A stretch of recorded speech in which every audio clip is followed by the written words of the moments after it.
That's awesome. Thank God I noticed because of my headphones, but I've been on mute. I've been on mute and I've been absolutely yapping. I was just putting up a thumbnail to get more people in here, posting on Instagram, but that is fantastic. Wow, I would have gone like 40 minutes talking to myself and that would have been terrible. So I was waiting for a few people to get in here, but long story short, the reason I want to do live is because I love you guys asking questions. This is the first time I'm doing a predictions video, bet video live. So I will be answering questions as we go on, kind of participating, but I do want to get this content out. So either way, anybody could come back and just watch the stream afterwards. So let's get right to it. If you know me, if you watch my videos, I do have the Hard Rock app, which is what I use open because I like to tell you guys what are live odds. And there's a lot of space this weekend, quite frankly. There are a lot of huge favorites.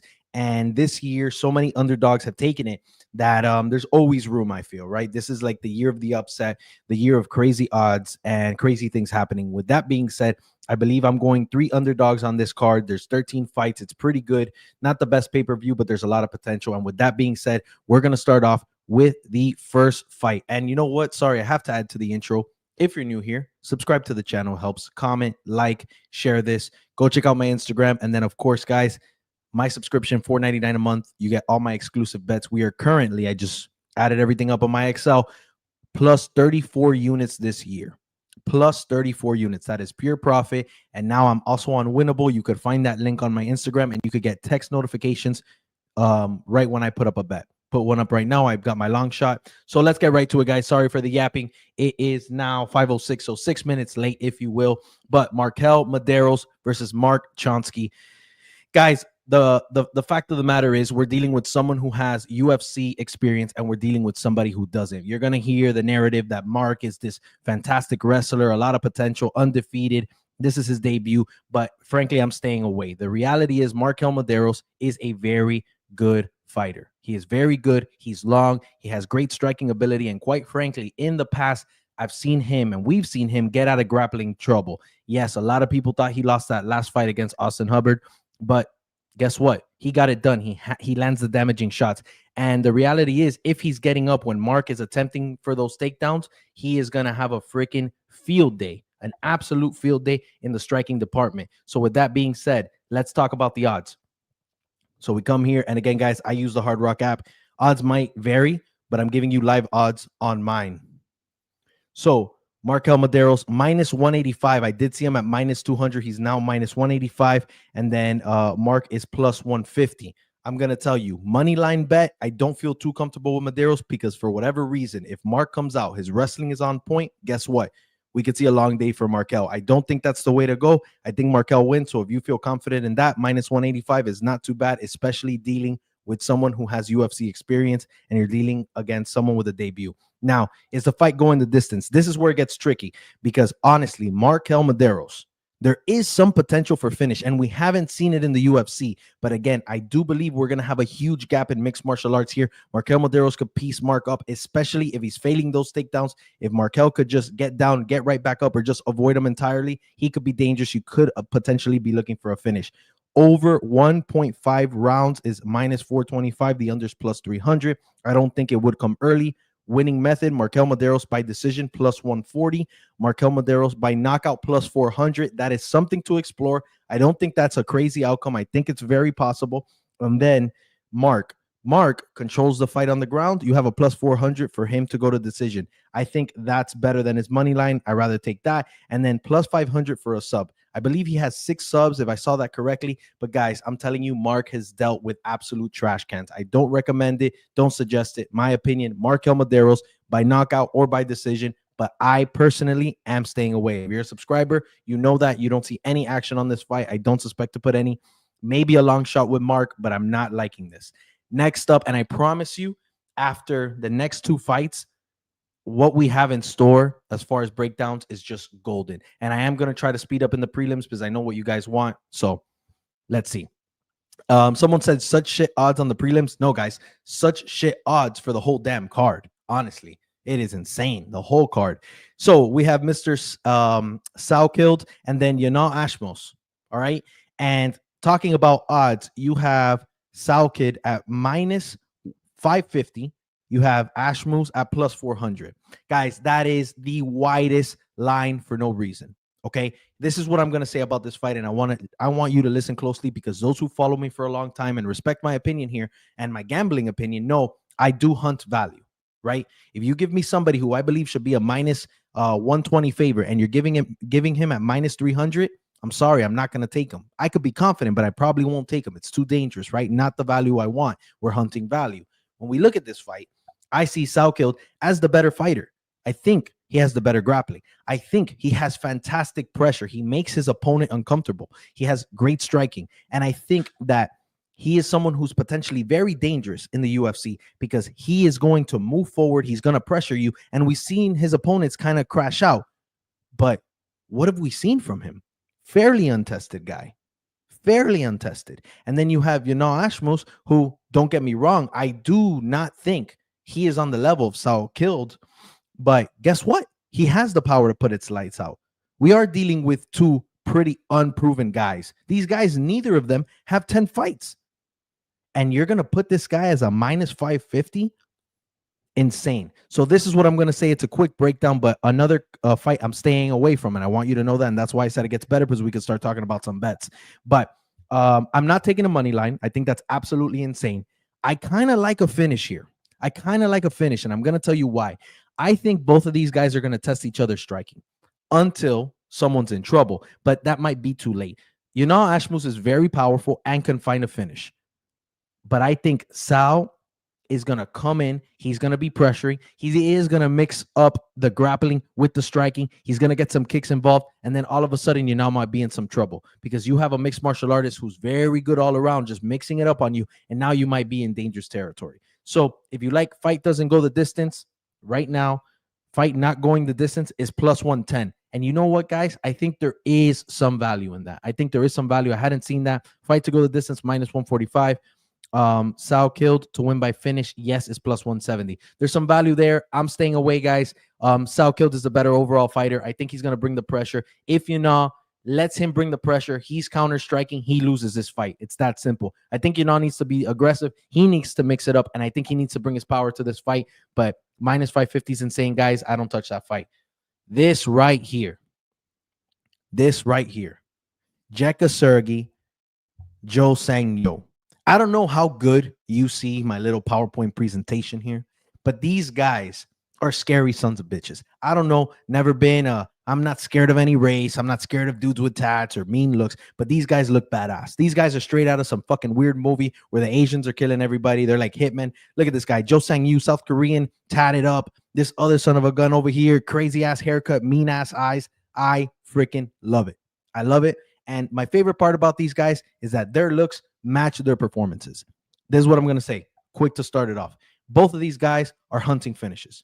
Both of these guys are walking into that octagon with the idea that they need to be out before the 15 minutes are up. And that, to me, is fireworks. This potentially could be the fight of the night or the performance of the night on one end. So let's talk about it. Straight up, Jacare, powerful kickboxer who has very talented striking. And we've seen before, he's like the Asian Michael Chandler. This is the Asian Michael Chandler who's going to come out and he's like, this guy might potentially grapple. Fuck that. Let's find out who's about it. I'm going to meet him at the center of the octagon. Let's see what happens. And guess what? We have somebody making their debut on the other end. And we've talked about how that could be negative. Joe Sang-yo is very talented. Untested. I'm going to call him untested because he's never had a UFC fight. But this guy is very good. A very precise striker. He's going to be hunting the chin. He's very powerful. And I'm not saying he's a grappler, but if we find ourselves on the ground, lying around on the canvas, cuddling, playing Brazilian Jiu-Jitsu as an Asian man, guess what? He has the edge. So this is what I'm going to say. This fight purely goes off of IQ, right? Sarge and Joe Sang-yo, if they're just throwing down, anybody could take it. If Joe Sang-yo comes in measured, comes in calculated, comes in keeping the distance, and then takes down Sarge, this is over. This is absolutely over. And it could be over in two ways. I think we don't know enough about his grappling, but I think that Joe Sang-yo can find a sub. I think that's very live. I think he could just get into a dominant position and he could just find the TKO on the ground. I think we could even see a club and sub. So Joe Sang-yo, I like a knockout, but a sub is very, very live. And then now we go to the odds. Joe Sang-yo is minus 650. And again, for a debut and somebody who's gonna come out like Michael Chandler, who has power, who could find his chin. I'm a little uneasy going money line. I don't like to parlay it. I don't want to touch it. Minus 650 is insane. And then we have Jacare at plus 450. But if you're gonna take Sergey, I don't take money line. If you want to be a degenerate, an absolute degenerate, I think you have to go Sergey by knockout because that is the only way he's winning this fight. And guess what? That's plus 1,000. So if you're even thinking about Jekka over there, you go by knockout and you get it at plus 1,000 odds. So my official pick, Joe Sang, you guys. I'm going to tell you my play right now because I appreciate you guys being on the live stream. This fight does not go the distance. Straight up. I like Joe Sang you by finish. Joe Sang you by finish, yes, is minus 155. I think that's a solid parlay piece. Fight to go the distance, no, is minus 240. I love it. Minus 240, I like it. But let's get a little more value. Under 2.5 rounds is minus 185. So my official play here, Joe Sang Yu versus Jekka Sergey. Fight does not go the distance. Fight under 2.5 rounds at minus 185 odds. That's a damn steal. That's a damn steal. And you know what? If that doesn't hit, that means Joe Sang Yu laid on Jekka Sergey, did nothing, or we just got fooled by both of these guys. But I'm telling you, this has potential for fight of the night, guys. This is the real deal. This is a good play. I'm telling you, performance of the night coming up. And now we're gonna have a little more fun. Because things are about to get a little more interesting when we get to these fighters. So we have Ariane Lipsky, who all of a sudden is the Silva versus Miss Wang Kong. Guys, Wang Kong minus 600 and Lipsky plus 425. And you're going to hear it from me whenever I bet, whenever I'm making videos. If you have a fight that you're kind of 50-50 on, and you have these type of odds, guys, go for the underdog. If you're set in that, you're a good bettor, you watch UFC, you like MMA, go for the underdog. Because if you got someone sitting at plus 500 and you think it's going to be a close fight, sprinkle. That's more than value. That's almost a given for you. Obviously, the odds makers know something you don't, but it's happened before. It happens quite often in 2025. I say you shoot. In this case, Lipsky's a pretty good fighter. De Silva's a good fighter. So I think that she's very talented, but there's going to be a huge gap. Wang Kong is a very good striker. And I know she's gotten subbed. And the only thing I'm going to tell everybody is remember that when Wang Kong got subbed, it's because she got caught. It was a club and sub. So don't think that Ariane De Silva is going to come in, take her down, find the sub. I don't think that's happening whatsoever. I think you have two talented MMA fighters, but you have Wang Kong, who's going to be living in her striking world, and she's going to avoid the takedown because De Silva's going to try it. And I think both of these girls are bringing the pressure. So sneaky. I kind of like, obviously, I'm not touching a money line here because I'm not on the Lipsky side. And since I'm on Wang Kong, that's minus 600. Fight to not go the distance. On this fight, it's actually a pick 'em, minus 115, and fight to go the distance, minus 115. I'll tell you something. My pick, if you're a subscriber, you got it at plus money. But something to think about. Kong Wang to win by finish, yes, is plus 125. In my opinion, Wang's the one who finishes this fight. So if you were thinking the fight doesn't go the distance, you could just take Wang by finish by plus money because I do not see De Silva putting her out. Now, with Wang's history, we did see her get subbed in the UFC. I think there was a little bit of a fluke there, but you may be uncomfortable with her. You have the Lipsky money line, plus 425. I think that's solid. I don't think that's the craziest thing to do. I'm not on it. And, crazy thing about this fight, I had Wang at minus 325. Minus 325. And, I spend a couple of hours during the week looking at props, mixing up parlays, seeing where my confidence level is. I try not to be too much of a degenerate, especially when I'm giving to my exclusive members. And the reality is, she was at minus 325. And as I was looking for another leg to parlay her with, she went up to plus 530 or some crazy stuff. And I'm talking of a span of like 15, 20 minutes. It was insane. Money had to pour in on her because I don't know what happened on the app or it was an error. But yeah, Kong Wang, I don't like the money line. I do like this fight not going the distance. Kong Wang by knockout TKO at plus 125. I think that's not bad. And then by decision, Kong Wang by decision plus 125 as well. Oh, I'm sorry. Kong Wang By knockout is plus 230. By finish is plus 125. You take her by knockout. Do not take Wang by sub. So if you think this fight doesn't go the distance, you run right now. You go to Kong Wang by knockout, and you hit that at plus 230. I think that's better than the fight not going the distance, and I'm actually upset at myself. I think I messed up that because I think I went in there. Here we go. This is the shit that's tricky right here. This fight has had me on edge, on freaking edge, and by not really on edge, ladies and gentlemen, but confused, not knowing what to do. This is a real tough one. Let's talk about it. Chaos Williams versus Andreas Gustafson. Guys, Gustafson is a crazy son of a gun. And this is not a joke what I'm about to say. And I don't want to be shut down. I don't want comments saying I'm insensitive or I'm an a-hole or this, that, or the other. Andreas Gustafson legitimately said his plan going into this fight is to go full retard. Yep, I just dropped that shit hard, like full retard. And I feel comfortable saying that right now.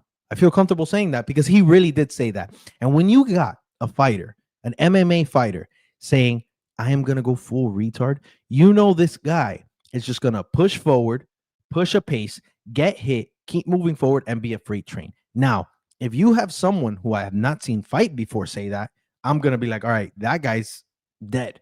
But we've seen Gustafson take a beating and keep going and keep going and keep going. He is relentless. He is durable. He is a scary dude. Gustafson is a bad man. But now, on the other hand, we have Chaos Williams, who has proven that he is one strong son of a gun. This guy has power. That physique is not there for no reason. He has real serious power. So now I'm stuck between you have full retard running at Chaos Williams and Chaos Williams catching him, or Chaos Williams standing there being like, holy shit, this guy is full retard, and not knowing what to do with him, right? And I'm saying this jokingly, but in reality, when you have this durable dude made out of steel telling you he's going to go full retard, you got to relax. So the game plan is everything here. And I was on the fence and I was going to take the dog, but you know what? We've never seen Gustafson get hit by someone with Chaos Williams power. And that's what I'm going to say. Yes, Gustafson's durable. Yes, he could move forward. Yes, he could clinch. Yes, he could try to take people down. But I am confident that if Gustafson weathers whatever storm Chaos Williams gives him in the beginning of the fight, and let's say they're clinched up, and let's say all of a sudden Gustafson goes for a takedown, gets a double leg, they move down, I'm confident in Chaos Williams' ability to stand back up. I'm confident in his strength. I'm confident in his ability, and I'm confident that he is going to win this fight now. Okay, so I really like Chaos within the distance. I think a sneaky play is the fight to go the distance.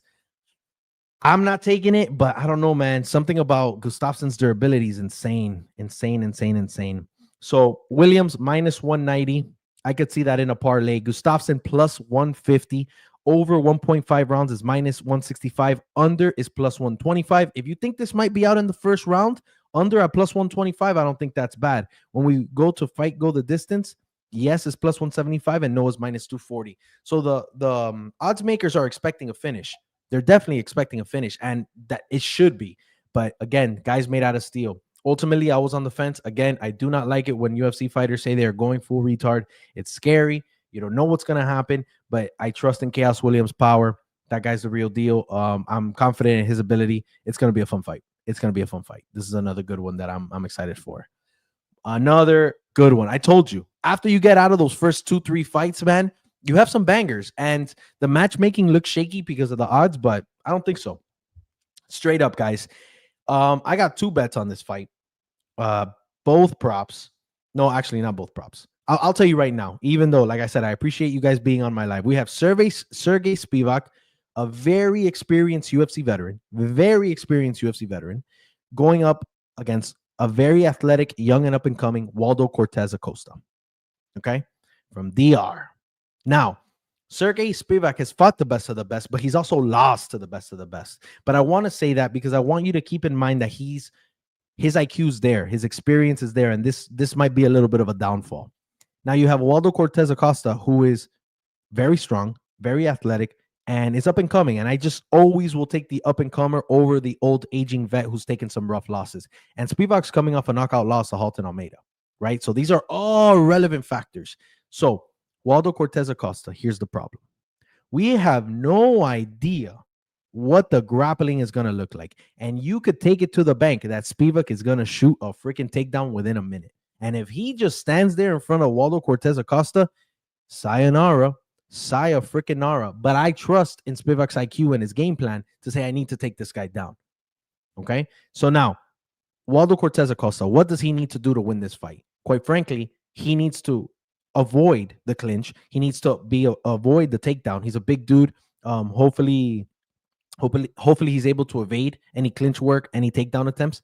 And then he needs to not overextend on his punches. There's been a few times where this guy's very lungy in his fights. He's looking for the big knockout. Yes, he finds it, but he's looking for a big knockout. And that's very dangerous in this fight because if Waldo Cortez Acosta overextends and he's off balance, he's going to the ground. If he overextends and ends up in the clinch, he's going to the ground. And let me tell you something. I am not confident that Waldo Cortez Acosta, if he goes down to the ground, is getting up again until he's submitted. If he gets taken down with a minute left in the round, I'm comfortable. If he gets taken down within the first 2 minutes of the round, ladies and gentlemen, I'm telling you, you know when you get in the jacuzzi, I was about to say a cold jacuzzi, a cold pool. If you get into a cold pool as a grown man, they just shoot up. That's exactly what's going to happen to me because I'm going to be nervous. I'm going to be nervous because I have Waldo Cortez Acosta money line.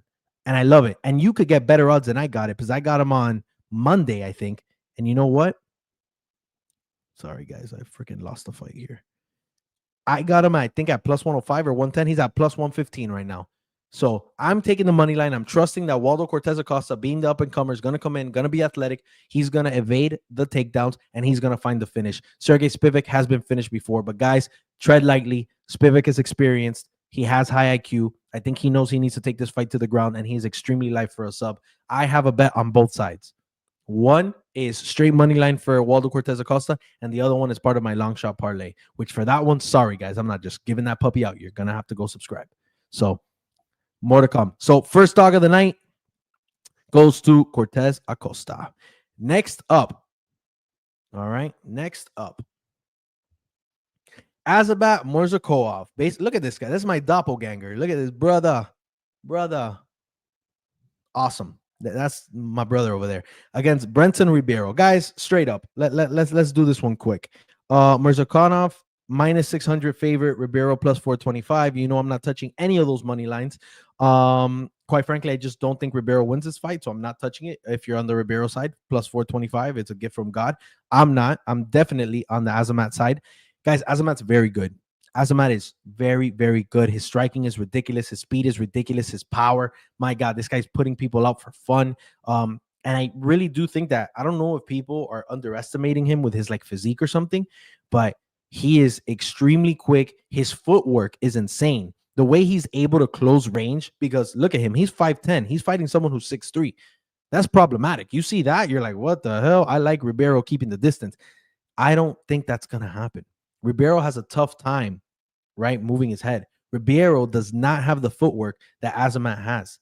I think Azamat is going to finish Ribero. It's that simple. It's that simple. Okay, so let's see. Winning method, Azamat by decision plus 800. Something to think about. Because I think Azamat, after a round and a half, is going to slow down in a sense, right? He's not going to be as strong in there, and the power won't be there. I think he finishes Ribero way before that. But if Ribero could get out a round and a half, I really like Azamat by decision. Plus 800, that's some shit right there. Ribero by decision plus 1,600. Ribero by knockout plus 1,000. And then Azamat by knockout minus 275. I think the odds makers think, the UFC, public, the fans, everybody thinks that Azamat's going to walk in and knock him out. That's the reality. It's that simple. So in this case, I don't like it. I don't like 275, minus 275 for a knockout's nuts. Fight to go the distance, no is minus 750. Yes is plus 500. We're just getting a little insane. Azamat to win by finish, yes is minus 325. It's just any fighter to win by knockout, minus 375. Guys, with that being said, I am staying away from this fight. If you're excited, if you think Azamat could get it done in the first round, I support you. Maybe a bet on first round. The under, let's see the under 1.5. That would be something. Under 1.5 is minus 190. Guys, I just don't see the value here. I think the whole MMA community, the odds makers, Vegas, every sports book is thinking Azamat's going to go in there and he's going to start Brendan Ribero. And I think so too. I'm going to read a couple comments before we move on to the next one. I was thinking Spivac. Spivac's not a bad play. Spivac is not a bad play. I'm going the other way, but if Spivac gets a takedown, that fight might be over right then and there. Do not let me deter you. He can win, but it also has a great base, and I doubt he'll keep him there. All right. So Bruno Silva versus Joshua Van. Guys, I'm excited about this one. I am a huge Joshua Van fight, but just like I said in the beginning of this video, the odds are insane. Joshua Van as a minus 650 favorite against Bruno Silva is ridiculous. I don't know where these numbers came from. I don't know. I just don't understand. And yes, I think Joshua Van wins, but is anybody laying anything on minus 650? Absolutely not, guys. It makes no sense. Bruno Silva is no slouch. This is what I'm going to say. It's a fast breakdown. Bruno Silva has the power. Bruno Silva has the power to chin Joshua Van. Joshua Van has been chinned before. Bruno Silva just has power for this weight class. He is very good. In my opinion, in mixed martial arts, is he on the level of Joshua Van? Absolutely not. But I'm going to give you the biggest problem here. Number one, Joshua Van is an insane boxer. So technical, so sound. Like he comes straight out of a freaking technique book, right? His footwork is solid. He's extremely fast. He's defensively intelligent. And this is the most relevant thing I could say about Joshua Van and why I think he wins this fight. He makes fantastic reads. He makes fantastic reads. Think about that. You will hear people say Joshua Van is a slow starter. Joshua Van is not necessarily a slow starter. Joshua Van is an intelligent fighter. Joshua Van is not going to go out there and start throwing the kitchen sink at you. Joshua Van's making reads as soon as you walk into that octagon. And come round two, Joshua Van has you figured out. And I swear to you, he is playing whatever he wants. And with someone like Bruno Silva, who, if you ask me, his striking is very repetitive. He's not very adaptable to situations. And you don't see him make a lot of adjustments. He's looking for power shots. Joshua Van's going to eat him alive. Now, here's the tricky part about this. You can't take Joshua Van money line because it's at minus 650. If you want to take him in a parlay, I think you're also insane because Bruno Silva can find a finish. But now let's run with the round line. Over 2.5 rounds, minus 160. I think that is nice. Bruno Silva's a tough guy. I think he could withstand Joshua Van beating the shit out of him. And Joshua Van has showed us that there's not a lot of power to his game. And the finishing ability is very limited. Okay? So if you don't think Bruno Silva knocks out Joshua Van, over 2.5 at minus 160 is fantastic. Fight to go the distance, yes. Minus 115. Hold up, guys. Joshua Van and Bruno Silva fight to go the distance is right now a pick 'em. And I don't know if I'm insane, but I think that's crazy because I think Joshua Van doesn't finish Bruno Silva, right? He may be due. We haven't seen it in the UFC, but it may be due. But I've seen him mess up so many dudes and just not be able to put them away that I'm comfortable betting Joshua Van by decision. So we continue. Joshua Van to win by decision, which is the most likely outcome in my opinion, is plus 105. Any fighter to win by knockout, plus 135. Either fighter to win by sub, yes, is plus 750. I wouldn't touch that. Total significant strikes landed, the line is 143.5 strikes. Bruno Silva, total significant strikes landed is 53.5. Finish only winner. Okay, this is where we get intelligent. This is where we get intelligent, guys. So I just told you I think Joshua Van wins. I don't think he gets a finish. He hasn't really put anybody away. Again, there's a first time for everything. He is getting better. He may be due. He may make the right reads. Bruno Silva has a lot of power, can get a finish. If you go to finish only winner, Bruno Silva's plus 350. Bruno Silva could find Joshua Van's chin. I might just put half a unit or something on this right now. I may have just found this bet, guys. Finish only winner. So what this means is if this fight goes to decision, you get your money back. If Bruno Silva finishes Joshua Van, you win it's at plus 350.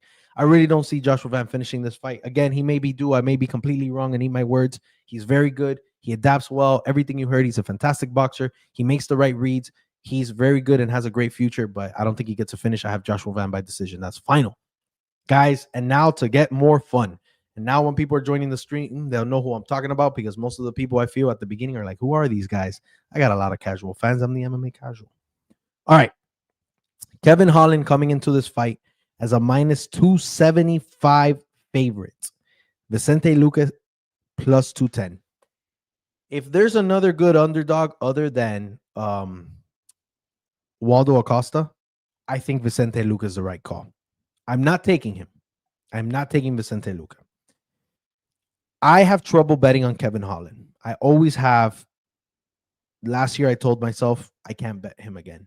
The only thing, and I've said this is the last time like 3 times with him until I started betting against him and winning.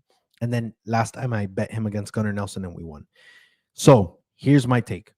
Kevin Holland is a completely different fighter at 170 than he is at 185. They're fighting at 170. He is 6'3", long as hell. He's talented. Yes, he doesn't care and doesn't put in the work. But Vicente Luque, in my opinion, at some point in his career in the last few years, hit a little bit of a decline. And yes, he beat Themba Gorimbo, but what the hell does that have to do with anything? Okay, who's not beating Themba Gorimbo when we're talking about real fighters in the welterweight division? You know what I'm saying? So, path to victory, that's where it gets tough here. If you like the dog, which I understand completely, if you like Vicente Luque, plus 210 to steal. I think this line is too wide. I'll say that. I think the line should be a lot closer. Total rounds. In this fight, I do believe there will be a finish. Both of these guys are durable, but I think Kevin Holland at the end of his punches is so freaking strong. If he's not eating shit in there, I think he could find Vicente Luque's chin. I don't know what I just said there. Vicente Luque's chin. I think he could really find it. Now, Vicente Luque, a lot of people are calling for the sub. And I might eat my words. But I think he doesn't really have a chance of getting Kevin Holland to the ground. I think Kevin Holland, and I know Kevin Holland's kind of easy to take down, some would say, but at 170, his base, I think he gets taken down. He either shoots back up or he just gets away from it all. You saw him and Gunnar Nelson. Gunnar Nelson's a fucking submission artist, guys. And he had nothing for Kevin Holland, right? So it's a tough match because you have two vets, two guys who are rather untrustworthy. And I'm sorry, but at minus 275, I'm not taking Kevin Holland for the money line. If we look at the odds, over 1.5 rounds is minus 200, unders plus 150. Over 2.5 is plus 115 and unders minus 150. Winning method, which I think is maybe somewhere you want to go. Vicente Luque by sub, which a lot of people like, is plus 750. I think that's so appropriate because I do not see that happening. Kevin Holland by knockout plus 155. I really like that one, but I think I think they need to be a little more generous. And then Kevin Holland by decision plus 400. And then you have Vicente by decision plus 575. If you think this fight goes the distance, man, just throwing it on the decision for both guys to weather the storm from each other. Kevin Holland at plus 400 for the decision and Vicente Luque plus 575 for the decision is insane. I could totally see this fight going the distance. I could see Vicente Luque potentially taking down Kevin Holland, not finding the finish. I could see Kevin Holland piecing up Vicente Luque, but him toughening it out, or just Kevin Holland eating too much shit and not being able to finish him. I don't know, guys. So fight to go the distance, yes, is plus 165. No is minus 220. Luque to win by finish, yes, is plus 425. Kevin Holland to win by finish is minus 105. So the consensus is Kevin Holland comes in here and he beats Vicente Luque. That's the general consensus. And I tend to agree with it. I got Kevin Holland, I think, at minus 200. And I said that's as much as I'm paying for him. And I was able to get it. And I do feel comfortable with it. Kevin Holland to win by decision is kind of calling my name, man. There is something wrong with that line. There is something wrong with that line. So Vicente Luque takedowns landed over 0.5 is plus 110. So Vicente Luque to get a takedown is plus 110. Kevin Holland total significant strikes over 44.5. It's a pick 'em. The line is 44.5. Minus 115 both sides. Total significant strikes 79.5. Also a pick 'em.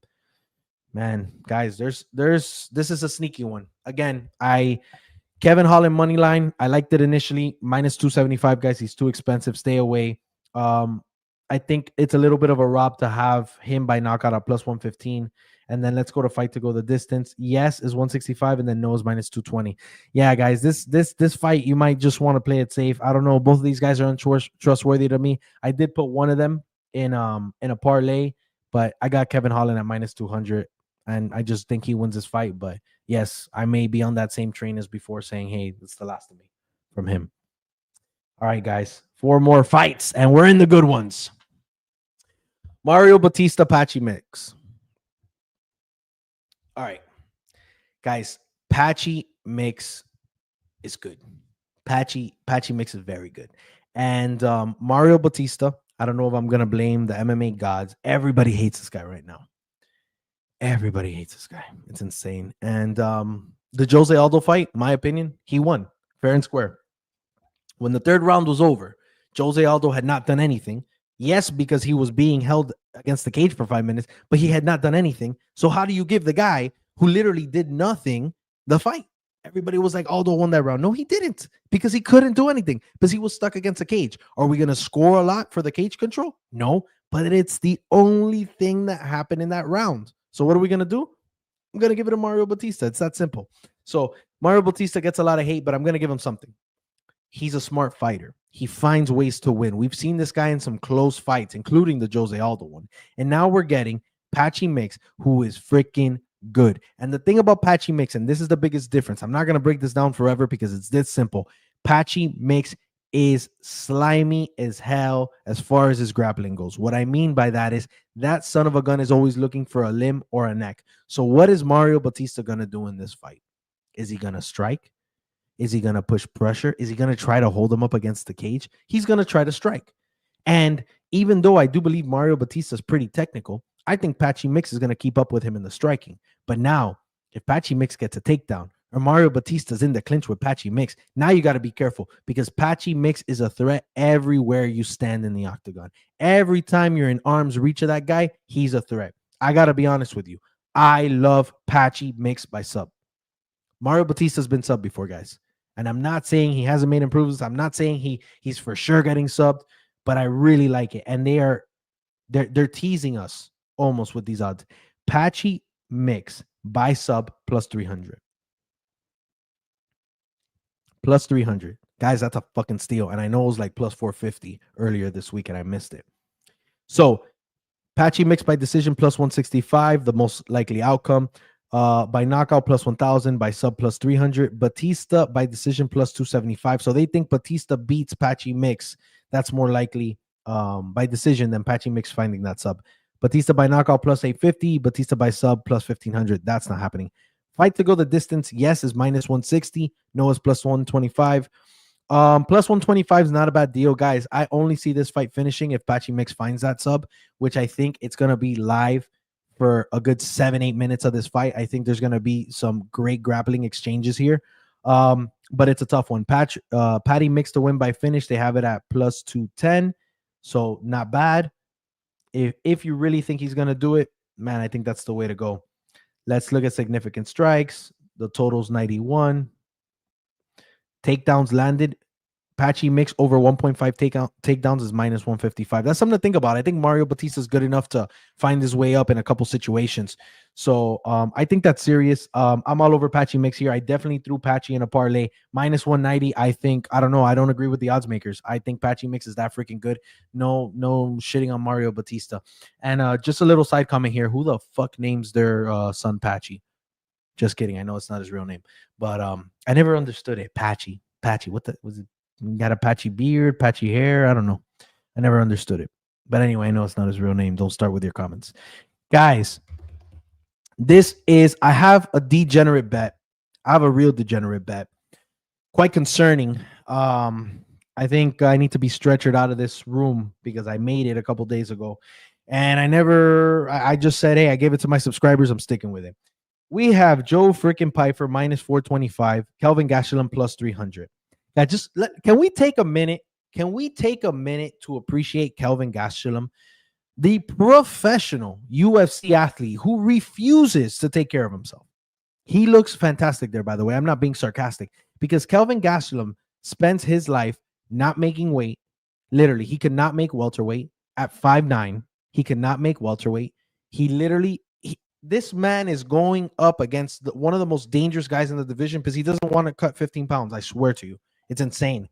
That guy starts running 5Ks and he's fine, but he refuses to do so. That shit actually bothers me because he's such a wasted talent in a sense. Like, this is a guy who gave Adesanya a war.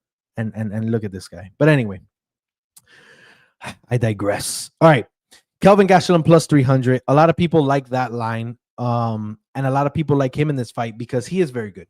I'm going to be honest with you. He's talented. He is a little bit from a different era. I think there are skill gaps here. And quite frankly, guys, 6'2 against 5'9. I know that's not everything, but Joe Pyfer is a fucking train. He hits like a train. He looks like a train. And I am not a Joe Pyfer fan. I'm going to be honest with you guys. This is Sean Strickland 2.0. And when I say this, I'm so serious. These guys acting like arrogant a-holes all the time and then like blaming their childhood traumas. Their insecurities are constantly coming out. They're douchebags. They talk mad shit. Like, my God, bro. Like I don't know. I don't understand. Like, zero class from both of these guys. I don't think they represent the U.S. very well. I feel pretty strongly about this. I think they're both douchebags and blame everything they do on childhood trauma, and it's so fucking cowardly. Anyway, holy shit. MMA Casual, tell me how you really feel. Anyway, I love Pyfer here. I love Pyfer in this position. I disagree. I don't think Kelvin's going to stay with him. I don't think Kelvin has anything from him. And I'll give you a bet I gave my subscribers, and I'm giving it to you because I'm a full degenerate. And this bet is pretty foolish. And I took Pyfer by finish. Not only did I take Pyfer by finish, right? Check this out. I took Pyfer by finish 125. That's the worst possible. I can't believe I took Pyfer by finish for plus 125. What kind of fool am I? Guys, Kelvin Gastelum doesn't get finished. Kelvin Gastelum has a concrete house on his head. That guy is unfinishable. So I think Pyfer's better. I think Pyfer's stronger. I think Pyfer's going to move forward. I think he's going to mix it up really well. I don't think Gastelum has anything on him. But guess what? I'm hoping and I'm praying we either find a club and sub. I hope Gastelum feels something, or I just hope that, he is aging. He has a lot of war time in there. I hope we finally see the damage, and I hope Pyfer finds a finish. Does he have the potential? Of course. I wouldn't have put that bet if I really didn't think Pyfer had potential. It's dangerous, especially with Kelvin Gastelum's track history. But let's take a deep dive. Fight to go the distance. Yes is plus 100. No is minus 130. So the odds makers think this finishes within the distance. But plus 100 for fight to go the distance for Kelvin Gastelum, I think those are good odds, guys. I would run to that. Plus money for this fight to go the distance, 15 minutes. Gastelum could be in there with Brock Lesnar for 15 minutes, if you ask me. Gastelum by decision plus 650. Wow, that's insane, dude. That's insane. If he's able to mix it up well, that's insane. Gastelum by KO plus 850. Pyfer by decision plus 170. Pyfer by knockout plus 260. Pyfer by sub 450. I really like Pyfer by knockout. I'm really just hoping for the best. Pyfer is dangerous on the ground as well. That's all I got here, man. Honestly, fight to go the distance. I already told you, yes, plus 100. That's not a bad bet whatsoever. Pyfer by finish, I took it plus 125. I think it's a degenerate bet, to be honest with you. Pyfer by decision plus 160.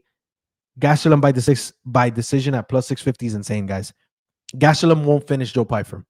He is not going to finish Joe Pyfer. So Gastelum to win by decision at plus 650. You want a long shot prop? There it is. I would not go money line. I say Kelvin Gastelum plus 650. I'll take it. Okay. Last two fights, guys. I hope you enjoy these quick rants I'm going to go on here. I've been going for 45 minutes, man. I'm a yapper, straight up. I'll be honest with you guys. I'm a freaking certified yapper. All right. Juliana Pena, two-time women's bantamweight champion. The worst personality of the sport, but a great heel, if you ask me. I cannot stand her, and that is so genuine. I have never liked her. I do not like her fight style. I do not like her personality. I don't like what she says. I don't like how she speaks. I guess I hate how she looks. I don't know. I really do not like this lady. She's a really good job at being a heel. She is taking on Kayla Harrison, an extremely dangerous female version of Brock Lesnar. Straight up. Let's get the cat out of the bag here. Kayla Harrison is on the sauce. I am so sick and tired of us acting. USADA's not around anymore. This, that, the other. Guys, Kayla Harrison is juiced to the gills. Kayla Harrison is on the most intense cycle there is. She is so freaking jacked. Guys, that's not fucking genetics. I mean, it helps for sure. Her genetics are superior. Guys, she's on a fucking cycle. That is insane how fucking big and ripped she is for being a female. Like, she has more tests than the 17 of us in this fucking call right here. For real. So anyway, with that being said, because I hate when people are like, oh, she's natural. Oh, they test her. Oh, guys, she will piss through a fucking cup right now. It'll burn right through and maybe burn the fucking tile. Like, for real, that shit is insane. So anyway, Juliana Pena plus 525, Kayla Harrison minus 750. Guys, as I've said before, that is fucking insane. Kayla Harrison has never fought anyone like Juliana Pena. Am I taking Kayla Harrison? Yes, the pick is Kayla Harrison, guys. No surprise there. Minus 750 is borderline insanity. It is ridiculous. There's no way I'm touching that. Am I touching Juliana Pena? Hell no. Yeah. And also, no, just because I think she's going to lose this fight. If you're on her side, plus 525 is a steal. I'm going to be generous enough to tell you, I took something for Juliana Pena in this fight. Juliana Pena to win by decision is plus 1,500. I did sprinkle money, and you're going to say, you think she's going to make it 25 minutes with Kayla Harrison? I did not say that. I do realize, actually, I think it at plus 1,400. It's even better odds now. This is what I'm going to say about this fight. Kayla Harrison is extremely dangerous as soon as this fight starts. And I think she's going to be dangerous for at least 10 minutes. However, if she does not find the finish, Juliana Pena has proven time and time again that she is a fucking dog. Straight up. I can't stand her, but I'll give her the credit. She's a dog. I think she has terrible striking. She looks goofy as hell. No technical ability. But guess what? She's been in there with the best of the best. And she went 25 minutes with Amanda Nunes. Scratch that. She beat Amanda Nunes. Was it a fluke? Absolutely. But then she went 25 minutes. Was she dominated? Absolutely. But by the best female fighter of all time.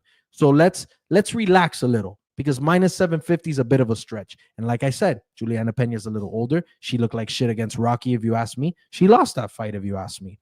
But now she's coming against the young up-and-comer who's hungry, who's a hard worker, who's juiced to the gills, who has freaking test levels of like 1,400. It's going to be a dangerous fight. And here's what I'm going to say. When I look at this fight, I like a couple of things. Fight not to go the distance is minus 240. I think it is extremely appropriate to parlay that. Extremely appropriate. Minus 240 is extremely appropriate. We look at the round lines. Under 4.5 rounds is minus 200. I like. Under 3.5, and that would have me sweating a little bit. I think that's where we kind of find the finish, potentially. Minus 130. Listen, Kayla Harrison has had her issues in the past with elite fighters. Even her last fight, it was good. I wasn't too impressed. Juliana Pena is going to be able to weather a storm or two. If Juliana Pena gets out of the first round, we got to see how she gets out of the first round, right? But then we go to round two. Kayla Harrison's going to be big, bad, powerful, fast, aggressive, physical. But if Juliana Pena gets out of round two, now I'm a little concerned for Kayla Harrison, because I know, especially with a huge weight cut, I know she's on everything, but there's going to be some sort of a decline. And Kayla Harrison's never been in one of these wars with a dog like Juliana Pena. So this is what I'm going to tell you. I have Kayla Harrison. I didn't bet anything because, like you guys said, women's MMA is women's MMA. Fight to not go the distance, minus 240. I like it. Kayla Harrison by knockout plus 300, by sub plus 160. Everybody thinks she's going to sub her, and I think too. Kayla Harrison by finish, yes, is minus 150. I think I just rather take a sub prop. She could knock her out, but I'm more inclined to a sub prop. Even if she's down there grounding and pounding her, I think she could find something. Juliana Pena's head is bouncing off the canvas, and then she just goes for something, rips her arm off. And then I took Juliana Pena to win by decision. And the reason I really did take that, guys, I'm going to be honest with you. I think Kayla Harrison's going to take her ass to the ground, and I think she's going to have her way with her. But if she doesn't, when we walk into round number 3, and if Kayla Harrison isn't ready for a war, I think Juliana Pena could get the best of her. I think if she could stop a takedown after round 3, I think she could start piecing her up. And her to win by decisions plus 1,500. It's for a reason, guys. I don't expect that to hit, but I've seen crazier things happen. And to be honest with you, if it goes to decision and it's close, it's going to Kayla. That's who the UFC wants right now. So that's what I'm going for. And now, ladies and gentlemen, and I just want to say, Kayla Harrison sub is in my long shot parlay, because Kayla Harrison sub at this very moment is plus 160, but I have it with a few other subs. Tell me that like Kayla Harrison isn't like an old school promo from like Hulk Hogan, where she's just there like, I'm Hulkamania, and on December 3rd at WrestleMania 74, I feel like she's gonna take Juliana Pena to the ground, and she's gonna be like, oh, grabbing her arm, and she's gonna yank that shit back and start chewing on it. Kayla Harrison's a scary dude. scary woman. No, I was a little disrespectful. She's the shit. She's very dedicated. She's scary. She's good at what she does. I think she's very dangerous, and I think she's very live for a finish here. I'm taking Kayla Harris, and I'm taking her within the distance. All right, guys. In all seriousness, here we go. I'm gonna just break down what I think, and then we're gonna start talking about odds. We the main event of the evening. We'll probably make it to an hour. That's pretty good. All right, guys. Morab Dvalishvili. I always mess that up, so I'm not even gonna try. We're gonna call him Morab from here on out. Going against Sean O'Malley. Guys, we've seen this before. And I'm the first person for a lot of rematches. It takes a lot for me to flip on a rematch, and I have flipped on rematches before. Especially watching that first fight. The last fight, let's talk about a few points. Morab looked fantastic. Morab's cardio held up per usual. The one thing I'm going to say about that fight that I think it's serious is that Sean O'Malley was flat that night. Sean O'Malley was flat. And I'm not saying that that had nothing to do with Morab dominating, right? Because if you're being dominated, you're going to also look flat. It's going to affect what your performance looks like to the general public. But the reality is Morab is very good. Morab doesn't have finishing ability, and Morab is going to attempt to grapple and out cardio you for 25 minutes. 25 minutes, Morab's going to try to do that. And in my opinion, even if you're successful, standing in front of Sean O'Malley for 25 minutes is extremely difficult. One person has done that, and it's Chito Vera, one of the best chins we've ever seen. Took one of the worst knees I've ever seen in my life, and he just stood there. But only because it was Chito Vera. So now when I break down this second fight, I want to bring up another factor. All of a sudden, Sean O'Malley, let me call this as it is. Sean O'Malley straight up said he's not tugging on his turkey. He's not smoking marijuana. He's not even dyeing his hair. He's not on social media. He doesn't want the hair dye probably to get in and mess with his fight IQ. I don't know what it is. This guy's dialed in. And I think Sean O'Malley kind of took that last fight personally because he was the up-and-coming superstar. He took the belt from Aljo. He had a title defense, and then all of a sudden, this little man who just has batteries for days put him away. He didn't put him away. I'm sorry. He beat him. And I think Sean O'Malley was so used to being that superstar that he's on a different level. And I always talk about guys with hunger. Conor McGregor was the same thing. The hunger level matters. When these guys are champs for too long, it affects them. They're not working as hard. They're not doing the same things. There's new successes. There's financial aspects to it. But it's not the same as the guy whose dream for the last 15, 20 years has been to be a champion. The work is different. And when some of these guys get the opportunity, they act different. They work different. And I really do think that Sean O'Malley's dialed in for this fight. I think that we may see Sean O'Malley's best in this fight. And I know that's a stretch, and I'm not saying this is a confident pick by any means, but I am going Sugar Sean O'Malley. And this is someone who realizes that he lost to Petr Yan. This is someone who's been upset about Dana White giving free passes to him. This is someone who doesn't believe he deserves this rematch. I love what I'm seeing from him. I love the dialed in. I love the hunger. I love 25 minutes of a fight that the other guy's not going to finish you. I like Sean O'Malley. I think he's live for this. Morab could absolutely take him down. Morab could absolutely hold him down for 25 minutes. But Sean O'Malley, my expectation is that he's gotten better at grappling, at defense wrestling. And let's add another fact. Morab has been a bit chinny before, and he's never been completely put out. But when Henry Cejudo's dropping you with a little hook from close, Sean O'Malley could take you out. Sean O'Malley has ridiculous power for this division. He's extremely elusive. He has fantastic footwork. And Morab's seen it all before, but something's different right now. And like I said, I'm counting on the fact. I am counting on the fact that right now, Sugar Sean is dialed in. He's hungry. And that he was a little flat at the Sphere. Straight up. I'm putting my money on Sean O'Malley. So let's talk about bets. So that was my dog.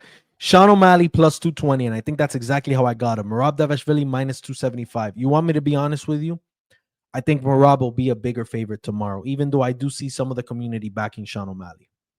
Total rounds. Over 2.5 rounds is minus 750. Unders plus 450. This is where I start liking the odds, right? Because Sean O'Malley, if he finds a finish, it could be at any point. So under 3.5 rounds is plus 300, over is minus 450. Under 4.5 rounds is plus 220, over is minus 325. And now let's go to winning method. Let me give you something that I think this insight might assist you guys too. So after I say these, Morab Devashvili by decision is minus 150. It's what everybody thinks.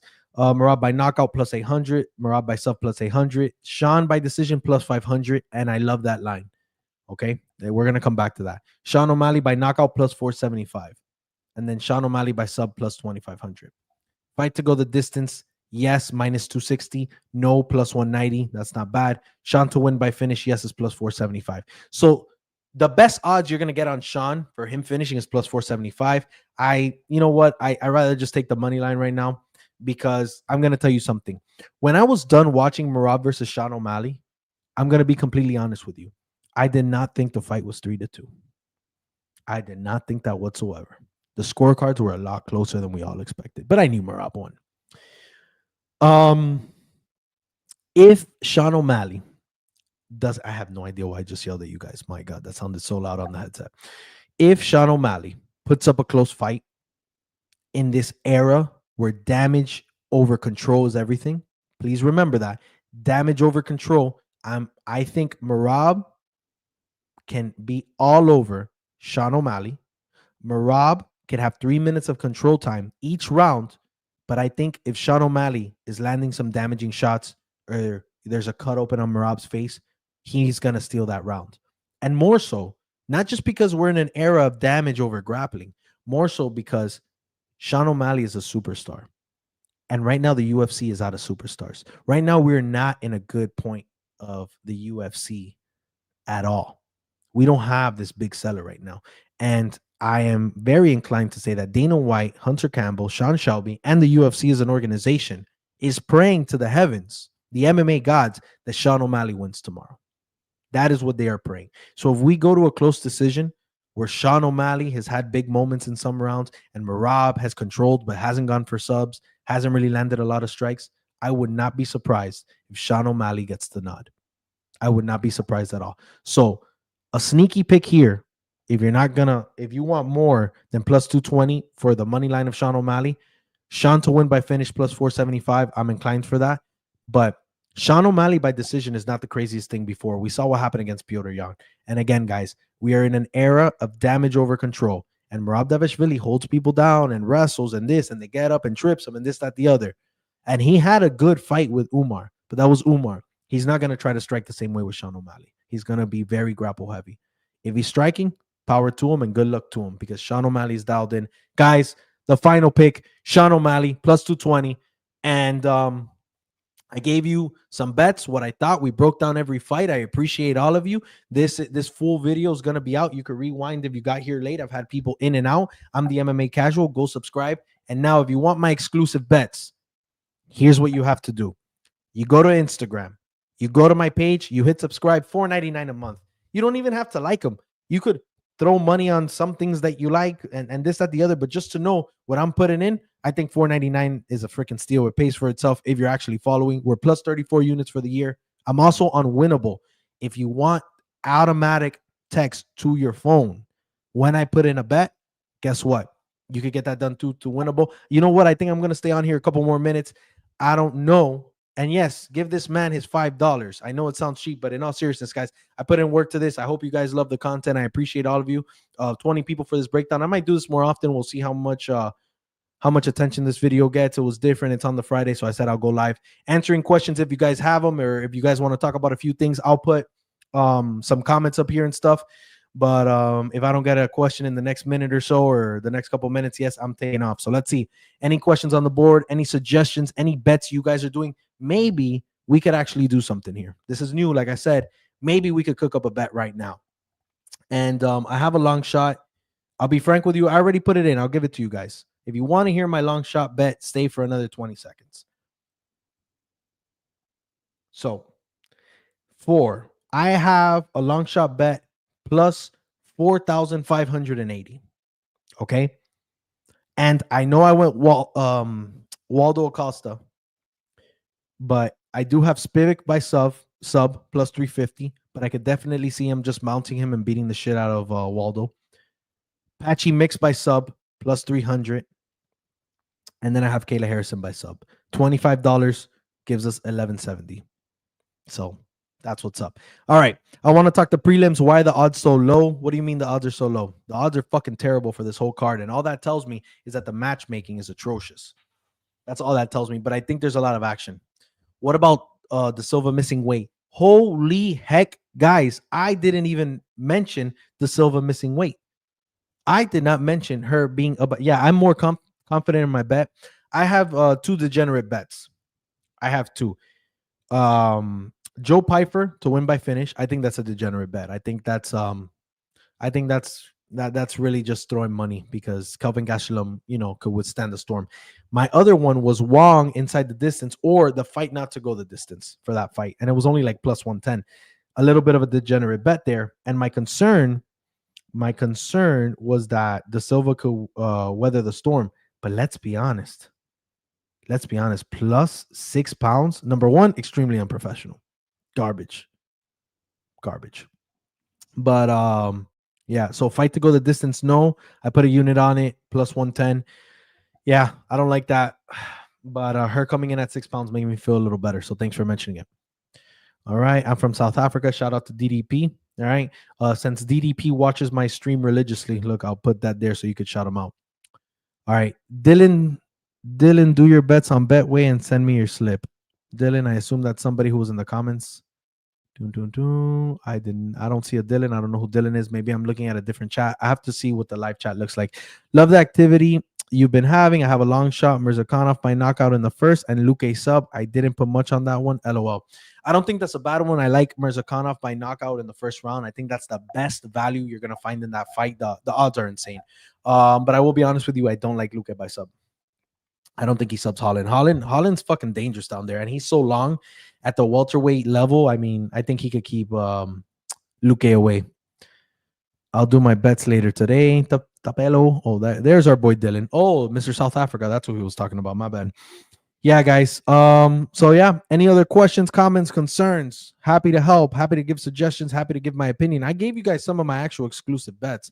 So I think that'll be a good thing if I do these lives. And actually, guys, in all seriousness, once this is posted, you could come back to it. People could read the live chat.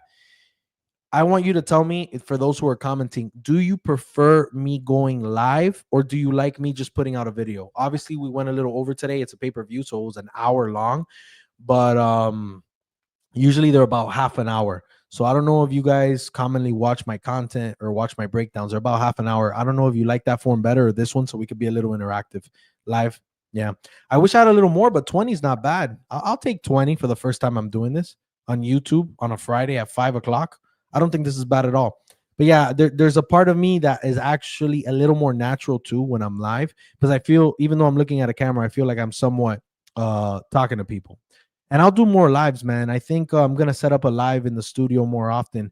I know that's how like Lucas Tracy, MMA Guru, they got a little bigger doing lives. I got to get more of a community going together. Obviously today there's more stakes with the pay-per-view. People want to know what I'm doing, but I think I'm going to bring in lives more often because I think the content's solid, guys. So you're a good man. Thank you, sir. Keep it live. Let's interact. Go live. Love that, man. Appreciate that. Keep it. Let's interact. I'm a good man. I don't know what I did. I don't know what you saw me donate to or something, but I'll take being a good man. All right. I'm stoked to watch the stream tomorrow. Let's have a great night. Cool. Yeah. So tomorrow, unfortunately, I am going live. Yeah, live is more natural. I feel better talking. I even though, guys, I do all of this in one take, and if you see, I don't write anything down. This is straight off the dome. So you're getting me for my personality, my knowledge, and what I think of the fights. Obviously, with the research I've done, but there's no notes, no nothing around me. All I have is my phone. That's why I'm always looking at the camera. Unless I'm looking at live odds. So this is natural, man. It's better this way. I feel like it makes me feel a little more normal, because talking to a camera when nobody's around is freaking weird. But yeah, and I do everything in one shot, so might as well go live. You know, I don't edit my videos. Whatever I put out when I'm speaking to the camera, I just go, can I drop my X for Tapelo? Yeah, do whatever you want, dude. It's a live chat. I'm not gonna stop you. What am I, the cops? Do that real quick, because I am getting off in a couple of minutes. I'm waiting for a few more comments if you guys have them. down to 13 people. But again, I appreciate you all. Yeah, guys, I don't know. I guess there's a little friend group here. You guys better be on the next time I go live. I'm going to try to go live during the week. Go follow my Instagram. Impressive. Really thought you were reading a stat website. No, man. Top of the dome. Top of the dome when I'm talking stats and stuff, from what I remember. But I do research prior. I'm not some sort of encyclopedia of MMA either. All right. Drop your X, Tapello. Well, would have never thought. I am Dylan Flatwell. And you got a free shout out. Boom, boom, boom. Man, I can't believe I yapped for an hour. That's another thing, too. Time flies when you're on these lives. The other day, I was on for like 4 hours. Dope. Glad you guys got what you were looking for. I hope you like the bets. Be sure to subscribe, guys. Give this man his $4, $4.99. Have a good one. Go subscribe, like, comment, share. Appreciate all of you. Have a good one.